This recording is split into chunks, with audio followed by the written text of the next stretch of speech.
Hello friends, welcome to सरकारी साथी YouTube channel. आज हमारा जो लेसन है वह है बंगाल में द्वेष शासन। बंगाल में द्वेष शासन क्या होता है? डुअल सिस्टम क्या था कि सबसे पहले ये कि द्वेष शासन किसने लगाया था? तो रॉबर्ट क्लाइव। कब लगाया था? 1765। 1765 में जो था रॉबर्ट क्लाइव लगाया था बंगाल में द्वेष शासन। अब द्वेष शासन होता क्या है इसके बारे में पढ़ेंगे।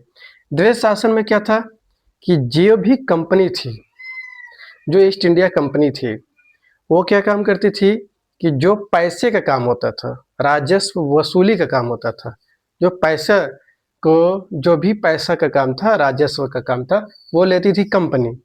ठीक है, तो कंपनी के पास पैसा होता था और जो वहाँ के नवाब होते थे, भारतीय नवाब जो होते थे, उनका काम होता था राज चलाना। राज चलातेंगे ये और पैसे लेंगे वो, मतलब टैक्स लेगा सिर्फ वहाँ का राजा ब्रिटेन का, और जो नवाब रहेगा वो शासन चलाएगा। मतलब नाम मात्र, नॉमिनेटिव ये कह सकते हैं आप, नाम मात्र का आदमी है, इसका कुछ खास रोल नहीं था, उसे ही कहेंगे डुअल सिस्टम।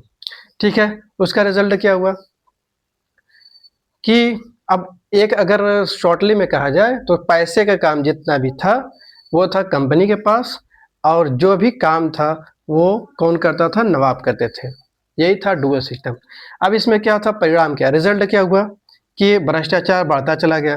भ्रष्टाचार बहुत ज़्यादा बढ़ने लगा, इतना बढ़ गया कि किसानों पर टैक्स टैक्स भी लग गया, बोझ भी पड़ गया। और हम लोग जानते हैं कि 1770 1770 में बंगाल में क्या पड़ गया? अकाल। बंगाल में क्या पड़ गया था? अकाल।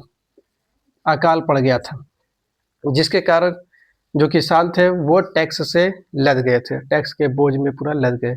ठीक है, इसके बाद जब वारेन हेस्टिंग आया, वारेन हेस्टिंग्स ये आया 1772 में, तो क्या किया वारेन हेस्टिंग ने?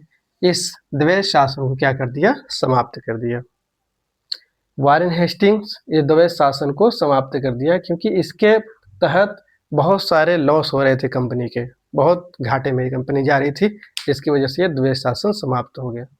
तो ये था हमारा आज के चैप्टर द्वैध शासन।